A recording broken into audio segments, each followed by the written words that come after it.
அன்புள்ளம் கொண்ட கன்னிராசி அன்பர்களே, இந்த கன்னிராசின்றது காலபுருஷ தத்துவத்தில் 6வது வீடு.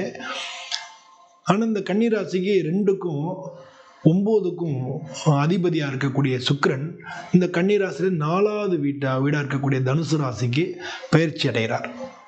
தனுசு ராசிக்கு சுக்கிரன் போகிறது, கன்னிராசிக்கு 4வது வீடாக இருக்கக்கூடிய தனுசு ராசிக்கு சுக்கிரன் பயிற்சி அடைகிறது டிசம்பர் 20ஆம் தேதியிலேருந்து ஜனவரி 13ஆம் தேதி வரைக்கும்.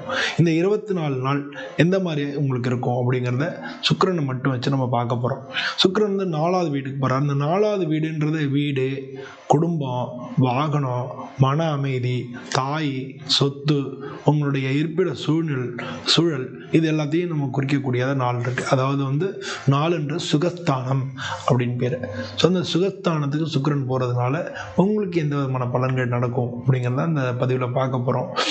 பொதுவாக வந்து இந்த காலகட்டத்தில் ஜென்ரலாக நன்மைகள் என்ன இருக்கும் அப்படின்னு பார்த்தோம்னா, குடும்பத்தில் நல்ல மகிழ்ச்சி இருக்கும், வீட்டில் வந்து அமைதியான சூழ்நிலைகள் இருக்கும், வாகனம், சொத்து இதெல்லாம் வந்து திடீர்னு உங்களுக்கு கிடைக்கிறதுக்கு அந்த லக்கு, வீடு வாங்குற லக்கு, வாகனம் வாங்குற லக்கு வந்து செயல்படக்கூடிய ஒரு காலகட்டமாக இருக்குது. மனநிலையில் வந்து ஒரு நிம்மதி இருக்கும். அப்பாடா அப்படின்னு சொல்லி ஒரு நாள் கஷ்டப்பட்டு தேவலாம் அந்த அப்படின்ற மாதிரி ஒரு ஃபீலிங் இருக்கும். அவங்களுடைய அம்மாவுடைய உடல்நிலையில் ஒரு முன்னேற்றம் இருக்கும். அம்மா கொஞ்சம் உடம்பு முடியாமல் இருந்தது, அவங்களுடைய உடல்நிலையில் கொஞ்சம் முன்னேற்றம் இருக்கும். நீங்கள் வந்து ஆடம்பரமாக இருக்கக்கூடிய ஆடம்பரமான பொருட்கள் அப்படின்னு வச்சுக்கோங்க, ஒரு சோஃபா வாங்கணும், ஒரு வீட்டுக்கு வந்து இந்த மாதிரி ஷாண்ட்லியர் வாங்கணும், இல்லை கார் வாங்கணும், இல்லை பைக் வாங்கணும், இந்த மாதிரி ஆடம்பரம்னு நம்ம சொல்லக்கூடிய ஆடம்பரம்னு நம்ம சொல்ல முடியாது, இன்றைக்கி எல்லாமே தேவையாகிடுதுன்னு வச்சுங்களேன். ஆனால் லக்ஸரியாக நம்ம வந்து என்ன சொல்ல லக்ஸரியாக வாழ்கிறதுக்கு நீங்கள் ஏதாச்சும் லக்ஸரி பொருட்கள் நீங்கள் வாங்கிறதுக்கு இந்த காலகட்டம் நல்லா இருக்குது. உங்களுடைய ஏற்கனவே ரொம்ப நாளாக ஆசைப்பட்டுக்கிட்டே இருந்தீங்க, இந்த காலகட்டத்தில் அது அமையறதுக்கு உண்டான சான்சஸ் அதிகமாக இருக்குது. ஆனால் நீங்கள் வந்து இந்த காலகட்டத்தில் கவனமாக இருக்க வேண்டியது என்னென்னா, நீங்கள் எமோஷனலாக ரியாக்ட் பண்ணுறதை குறைச்சிக்கணும். மாதிரி வீட்டு செலவினங்கள் அதிகரிக்கும், அதையும் நம்ம குறைச்சிக்கணும். அது உறவினர்களுடைய தலையீடு இருக்கும், அதையும் நீங்கள் அவாய்ட் பண்ணிக்கணும். ஸோ இந்த 3 விஷயங்கள் தான் நீங்கள் கவனமாக இருக்க வேண்டியதாக இருக்குது. நம்ம வந்து பொதுவாக இந்த காலகட்டத்தில் வேலை பார்க்குறவங்களுக்கு என்ன மாதிரியான இது இருக்கும் அப்படின்னா, இப்போ இந்த காலகட்டத்தில் ஒர்க் ஃப்ரம் ஹோமு இல்லாட்டினா ரிமோட் ஒர்க்குன்னு சொல்கிறாங்கல்ல, அந்த மாதிரி உங்களுக்கு அமையிறது இந்த காலகட்டத்தில் அது வந்து உங்களுக்கு ரொம்ப வசதியாக இருக்கும், அது வந்து உங்களுக்கு கிடைக்கும். அது மாதிரி உங்களோட சீனியராக இருக்கக்கூடியவங்க, பெண்கள், இவங்களுடைய சப்போர்ட் வந்து ஒர்க் இடத்துல உங்களுக்கு கிடைக்கும். பொதுவாக வந்து நீங்கள் அட்மினாக இருந்தாலும் சரி, இல்லை ரியல் எஸ்டேட் அந்த மாதிரியான துறையில் இருந்தாலும் சரி, இல்லை ஆர்கிடெக்சர் அந்த மாதிரி துறையில் இருந்தாலும் சரி, இன்டீரியர் டிசைன் அதில் இருந்தாலும் சரி, ஹாஸ்பிட்டாலிட்டி ஜாப்ஸு இந்த மாதிரி இருக்கிறவங்க எல்லாமே இந்த காலகட்டம் ஒரு முன்னேற்றமான காலகட்டம்னு நம்ம சொல்லலாம். நீங்கள் வேலை பார்க்குற இடத்துல உங்களுக்கு கம்ஃபர்ட், நல்ல இடத்துல வேலை பார்க்குறோம் அப்படின்னு உங்களுக்கு ஒரு கம்ஃபர்ட் ஜோன் இருக்கு இல்லையா, அது வந்து அதிகரிக்கும். உங்களுடைய வந்து உங்களை பற்றின மதிப்பு வந்து அதிகரிக்கும். ஸோ இதெல்லாம் வந்து இந்த காலகட்டத்தில் நடக்கும். நீங்கள் வியாபாரம் பண்ணுறவங்களா இருந்தீங்கன்னா ஃபேமிலியோட சப்போர்ட் வந்து உங்களை பிஸ்னஸ்க்கு நிச்சயமாக கிடைக்கும் இந்த காலகட்டத்தில். ரியல் எஸ்டேட்டு இல்லாட்டினா ரெண்டல் விடுறது, ரியல் எஸ்டேட் நடத்துறது, இது மூலமாக உங்களுக்கு லாபங்கள் கிடைக்கும். அது மாதிரி பிஸ்னஸ் பண்ணுறவங்களுக்கு இந்த காலகட்டம் நல்ல காலகட்டமாக இருக்குது. இந்த காலகட்டத்தில் லாபம் அதிகரிக்கிறதுக்கான இல்லை இன்கம் வரதுக்கான வாய்ப்புகள் நிறையா இருக்குது. இன்டீரியர் நம்மளால் சொன்ன மாதிரி இன்டீரியரில் இருந்தாலோ, டெக்கரேஷனில் இருந்தாலோ, பெண்கள் சம்மந்தப்பட்ட ஃபேன்சி ஐட்டம் விற்கிறவங்க, இவங்க எல்லாருக்கும் இந்த காலகட்டம் ஒரு முன்னேற்றமான காலகட்டமாக இருக்குது. நல்ல லாபங்கள் கிடைக்கக்கூடிய ஒரு காலகட்டமாக இருக்குது. நீங்கள் வந்து கவனமாக இருக்க வேண்டியது என்னென்னா, உங்களுடைய மூடு நல்லா இல்லைன்னா அப்போ போய் டிசிஷன் எடுக்கிறது, அது மாதிரி மூட் பேஸ்டு டிசிஷன் எடுக்கிறத வந்து எடுக்க வேணாம். இப்போ திடீர்னு சொல்கிறாங்க உடனே ஆர்வத்தில் போய் ஆர்வக்கோளாறுன்னு சொல்லுவோம் இல்லையா, அதெல்லாம் நடந்துடும். அதனால் வந்து நம்மளுடைய மூடு இப்போ அதீதமாக இருக்குது, நம்ம அப்புறம் யோசிச்சு நாளைக்கு முடிவு எடுத்துக்கலாம் அப்படின்னு சொல்லி நீங்கள் கொஞ்சம் தள்ளி போட்டு கரெக்டாக கால்குலேட் பண்ணி முடிவு எடுத்திங்கன்னா அது உங்களுக்கு நன்மையாக இருக்கும். ஆஃபீஸில் வந்து தேவையில்லாத பேச்சுவார்த்தைகளில் பாலிடிக்ஸ் இருக்கும், அதில் போய் நம்ம கலந்துக்கிட்டு நம்ம பேர் நாளைக்கு இப்போ நல்லா இருக்குது, அடுத்த பீரியடு எல்லாம் நமக்கு ஒரு எதிர்ப்புகள், கெட்ட பேர்லாம் அதெல்லாம் வந்துடும். ஸோ அதில் வந்து ஆஃபீஸில் நடக்கக்கூடிய இந்த பாலிடிக்ஸை அவாய்ட் பண்ணிடுங்க. அன்னெசரி கெட்ட பேர் வரும். உங்களுக்கு சனி பகவானுடைய பார்வை இருக்குது 7ஆம் இடத்துல, அதனால் கூட வேலை பார்க்குறவங்களால பிரச்சனைகள் வரும். 10ஆம் இடத்துல தொழில் சார்ந்த குரு வக்ரமாக இருக்கார். இதெல்லாமும் நம்ம கனெக்ட் பண்ணிக்கணும். அந்த குரு தான் சுக்கிரனை பார்க்குறாரு. அதனால் ஆஃபீஸ் பாலிடிக்ஸ்லேருந்து கொஞ்சம் விலகியே இருக்கிறது நல்லது. அவர் பணம் சம்மந்தப்பட்ட இதில் வந்து வீடு அது சம்மந்தமான இன்வெஸ்ட்மெண்ட் பண்ணிங்கன்னா நல்லது. வீடு வாங்குறது அது மாதிரியான இன்வெஸ்ட்மெண்ட்டு இந்த காலகட்டத்தில் பண்ணலாம். ப்ராப்பர்ட்டி வாங்கிறதுக்கு லோன் போட்டிருந்தீங்கன்னா அதெல்லாம் அப்ரூவல் கிடச்சிரும். இப்போ வந்து அது மாதிரி லோன் அப்ரூவல் கிடச்சிரும். அதெல்லாம் உங்களுக்கு அதனால் வந்து வண்டி வாகனங்கள் லேண்டு இதெல்லாம் வாங்கிறதுக்கு உண்டான வாய்ப்புகள் இப்போ நிறையா நல்லா இருக்குது. உங்களுடைய அம்மா சைட்லேருந்தும் அதுக்கு ஃபினான்ஷியலாக ஹெல்ப் கிடைக்கிறதுக்கும் இந்த காலகட்டங்கள் நல்லாயிருக்கு. நீங்கள் வந்து என்ன கவனமாக வச்சுக்கணுன்னா வீடு சம்பந்தமான அன்னெசரியான செலவுகளை இந்த காலகட்டத்தில் நீங்கள் குறைச்சிக்கணும். பெயிண்டிங் இல்லை ரெனோவேஷன் டெக்கரேட் பண்ணுறது இதில் வந்து அதிகமாக செலவு வரதுக்காக இருக்குது. கோல்டு வந்து பர்ச்சேஸ் பண்ண அதிகமாக ஏன்னா வந்து இப்போ அதிக விலை இருக்கு இல்லையா, அந்த காலகட்டத்தில் கோல்டில் பர்ச்சேஸ் வந்து லிமிட்டாக தேவைக்கு அதாவது நம்ம ஆர்னமெண்ட்டாக வாங்கிக்கலாம், இன்வெஸ்ட்மெண்ட்டாக இப்போதைக்கு பண்ண வேண்டாம். இப்போ வந்து குடும்பம் காதல் அப்படின்ற மாதிரி பார்த்தோன்னா உங்களோட குடும்ப கல்யாணம் ஆனவங்களாக இருந்தீங்கன்னா உங்களுக்கு கப்புள்ஸ்குள்ளே உங்களுக்கு நல்ல அண்டர்ஸ்டாண்டிங் இருக்கும். நல்ல ஒரு பீஸ்ஃபுல் டைம் ஸ்பெண்ட் பண்ணுவீங்க.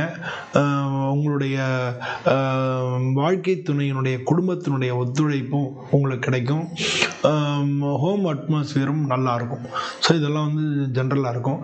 நீங்கள் கல்யாணத்துக்கு ஏதாச்சும் ஏற்பாடு பண்ணிக்கிட்டு இருந்தீங்கன்னா இப்போ அதுக்கான டைம் வந்து கொஞ்சம் டல்லாக இருக்குது. இந்த டயத்தில் கல்யாணத்துக்கான அமையிறது கஷ்டமாக இருக்குது. இந்த அடுத்து வரக்கூடிய காலகட்டங்களில் அமைஞ்சிரும். ஆனால் அது வரைக்கும் கொஞ்சம் பொறுமையாக இருங்க. தசாபதிகள் நல்லா இருந்தால் திடீர்னு திருமண வாய்ப்பு கூட உங்களுக்கு அமையலாம். அது தசாபுத்தியோட ஹெல்ப் இருந்தால் ஒழிய, ஏன்னா உங்களுக்கு 7ல் வந்து இப்போ சனி பகவான் இருக்கார். இப்போ வக்ர நிவர்த்தி ஆகிடுது. ஆனால் அந்த வீட்டு அதிபதி குரு வக்ரமாக இருக்கார். ஆனால் இந்த காலகட்டத்தில் திருமண வாய்ப்புகள் அமையறதுக்கு கொஞ்சம் டஃப்பாக தான் இருக்குது. இருந்த போதிலும் தசாபுத்திகளுடைய ஹெல்ப் இருந்ததுன்னா, ஏன்னா அதுதான் 70% அப்படின்னால அமையறதுக்கான வாய்ப்புகள் நல்லா இருக்குது. வீட்டில் வந்து நல்லா மகிழ்ச்சி தான், நல்லபடியாக இருக்கும், அமைதியாக இருக்கும். அம்மாவுடைய ஹெல்த் வந்து இம்ப்ரூவ்மெண்ட் ஆகும். திடீர்னு வந்து வீட்டுக்கு விருந்தினர்கள் வருகை இருக்கலாம். அது மாதிரி வந்து உங்கள் கூட பிறந்தவங்களோட சப்போர்ட் கிடைக்கும். இதெல்லாம் வந்து இந்த காலகட்டத்தில் நல்லா இருக்குது. உடல் நலத்தை பொறுத்தவரை நல்ல ஸ்லீப் இருக்கும், குட் ஹெல்த் இருக்கும், நல்லாயிருக்கும். ஆனால் வந்து என்னென்னா கோல்டு இது மாதிரியான விஷயங்கள் எதுவும் இருக்கும். இருமல், வறட்டு இருமல், நெஞ்சில் பிரச்சனைகள் இதெல்லாம் இருக்குது. அது மாதிரி வயிறு சம்மந்தமான பிரச்சனை வர்றதுக்கான வாய்ப்புகள் இருக்குது. சுகர் ப்ராப்ளம் இருந்தால் அது நீங்கள் கவனமாக இருக்கணும். இது மட்டும்தான் இருக்குது. கரெக்டான தூங்குறது, இது மாதிரி எக்ஸசைஸு இதெல்லாம் ரொம்ப ரொம்ப அவசியம். இந்த காலகட்டத்தில் நிகழக்கூடிய நிகழ்ச்சிகள் என்ன அப்படின்றத நம்ம ஒரு கிளான்ஸ் அப்படி பார்க்குறோம். வீடு ரினோவேஷன் பண்ணலாம். வீடு வந்து ரினோவேஷன் பண்ணலாம், இல்லை வீடு வாங்கலாம், இல்லை பெயிண்டிங் பண்ணலாம், இல்லை வீட்டில் டெக்கரேட் பண்ணலாம். வீடு சம்பந்தமான ஒர்க் ஏதாச்சும் நடக்கிறதுக்கான காலகட்டமாக இது இருக்குது. நீங்கள் புதுசாக வாகனம் வாங்குறதுக்கும் இந்த காலகட்டம் நல்லா இருக்குது. அதனால் வாகனம் அமையறதுக்கான சான்சஸ் இருக்குது. நீங்கள் வந்து சொத்து வாங்குறதோ இல்லை சொத்து தொடர்பான விஷயங்களை புக்குன்னு நினச்சிருந்தா கூட நல்ல செய்தி கிடைக்கும். ஆனால் இந்த காலகட்டத்தில் சொத்து தொடர்பான லாபமான காலங்களாக இருக்குது. குடும்பத்தில் வந்து உறவினர்களை சந்திக்கிறதுக்கான வாய்ப்புகள் அதிகமாக இருக்குது. உறவினர்கள் வருகை இருக்கும், வீட்டுக்கு வரவும். அதனால் வந்து அது மாதிரியா இருக்குது. ஏன்னா உங்களுக்கு ரொம்ப க்ளோஸ் ரிலேட்டிவாக இருக்கும். அவங்களுடைய சந்திப்புகள் வந்து உங்களுக்கு நல்ல மகிழ்ச்சியையும் தரும். அந்த மாதிரி வந்து ஒரு அமைப்பு வந்து இந்த காலகட்டத்தில் இருக்குது. ரியல் எஸ்டேட் வேலை பார்த்துட்டு இருந்தீங்கன்னா உங்களுக்கு வந்து திடீர்னு யோகமான ஒரு காலமாக இருக்குது அப்படின்னு நம்ம சொல்லலாம். இதை வந்து நம்ம என்ன பண்ணுறோன்னா ஒரு வாரத்துக்கும் எப்படி இருக்குது, 24 நாளில் வந்து ஒரு வாரத்துக்கும் எப்படி இருக்குது அப்படின்றத நம்ம உங்களுக்கு பார்க்க போகிறோம். முதல்ல வந்து டிசம்பர் மாதம் 20ஆம் தேதியிலேருந்து 27ஆம் தேதி வரைக்கும் இந்த காலகட்டத்தில் எமோஷனல் பேலன்ஸ் நமக்கு இருக்கணும். ஒர்க்கில் நல்ல சப்போர்ட் கிடைக்கும், ஃபேமிலி பாண்டிங் இருக்கும், சின்ன சின்ன எக்ஸ்பெண்டிச்சர்ஸ் வரதுக்கான வாய்ப்புகள் நிறையா இருக்குது. டிசம்பர் 20ஆம் தேதியில் 27ஆம் தேதி வரைக்கும். டிசம்பர் 28ஆம் தேதியிலேருந்து ஜனவரி 4 வரைக்கும் வரைக்கும் ஹோம் வந்து ஒரு கம்ஃபர்ட் ஜோன் கொடுக்கும். வீட்டில் இருக்கிறது ஒரு கம்ஃபர்ட் ஜோன் கொடுக்கும். ப்ராப்பர்ட்டி வாங்கணும், ப்ராப்பர்ட்டி சம்மந்தமான இன்ட்ரெஸ்ட்டு திடீர்னு அதிகரிக்கும். ப்ராப்பர்ட்டி வாங்கணும், அது மாதிரி அந்த சொத்து வாங்கலாம், இந்த சொத்து வாங்கலான்ற இது வரைக்கும். ஹெல்த் இம்ப்ரூவ்மெண்ட் இருக்கும், நல்ல மாடரேட்டாக இருக்கும், நல்ல ஒரு அமைதியான காம் மைண்ட் இருக்கும். அதனால தான் வந்து நம்ம இதெல்லாம் இன்வெஸ்ட் பண்ணலாம்ன்ற ஃபீலிங் வரதே காரணமே அதான். இதுக்கு அடுத்து வரக்கூடிய அடுத்த வாரம், அதாவது ஜனவரி 5லேருந்து 13 வரைக்கும் இந்த காலகட்டத்தில் வந்து லக்ஸுரியான ஐட்டங்கள் நான் சொன்னேன் இல்லையா, அதெல்லாம் வந்து பர்ச்சேஸ் பண்ணுறதுக்கு உண்டான காலகட்டமாக இருக்குது. ஃபேமிலியில் திடீர் கொண்டாட்டங்கள் நடக்கலாம். நல்ல ஃபினான்ஷியல் டெசிஷன்ஸ் நீங்கள் எடுக்கிறதுக்கான வாய்ப்புகள் இந்த காலத்தில் இருக்குது. உங்களுக்கு வந்து மற்றவங்களோட இருக்கக்கூடிய ரிலேஷன்ஷிப்பும் நம்ம இந்த காலகட்டத்தில் இம்ப்ரூவ் ஆகும். இதெல்லாம் வந்து இந்த காலகட்டத்தில் நடக்கக்கூடிய சான்சஸ் அதிகமாக இருக்குது. ஸோ இந்த காலகட்டத்தில் நம்ம சொன்ன நீ கவனமாக இருக்க வேண்டிய விஷயங்களை மட்டும் நீங்கள் முன்னாலே நான் சொல்லியிருக்கேன், அதை பார்த்துங்க. பொதுவாக வந்து சுக்கிரன் அப்படின்றவர் வந்து வெள்ளிக்கிழமைக்கு அதிபதி இல்லையா. நம்ம வந்து முன்னாலாம் வெள்ளிக்கிழமை வருதுன்னு அந்த காலத்தில் இருப்போம். இப்போ அதெல்லாம் நம்ம மிஸ் பண்ணிட்டோம். அதனால் வந்து நான் ஒவ்வொரு வெள்ளிக்கிழமையும் விரதம் இருக்கின்ற, ஏன்னா உங்களுடைய சூழ்நிலைகள், ஒர்க்கு, என்வைரான்மெண்ட் எல்லாமே மாறிடுது.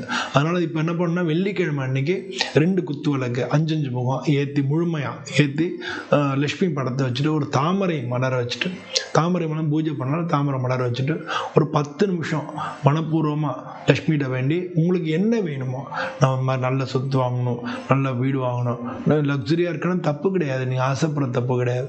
அதனால் அதை வந்து நம்ம ஒரு 10 நிமிஷம் உட்காந்து லக்ஷ்மிகிட்ட வேண்டிக்கலாம். தினமும் ஓம் சும் சுக்ராய நமகன் 16 முறை இந்த காலகட்டத்தில் சொல்கிறது சுக்கிரனுடைய நன்மைகள் உங்களுக்கு அதிகமாக கிடைக்கிறதுக்கு வாய்ப்புகளை உங்களை தேடி கொண்டு வந்து கொடுக்கும். இந்த வீடியோ பிடிச்சிருந்ததுன்னா நீங்கள் லைக் பண்ணுங்கள், ஷேர் பண்ணுங்கள், உங்களுடைய கமெண்ட் என்னன்றது தெளிவுபடுத்துங்க. இதே மாதிரி இன்னொரு வீடியோவில் உங்களை மீண்டும் சந்திக்கிறேன். நன்றி, அனைவருக்கும் வணக்கம்.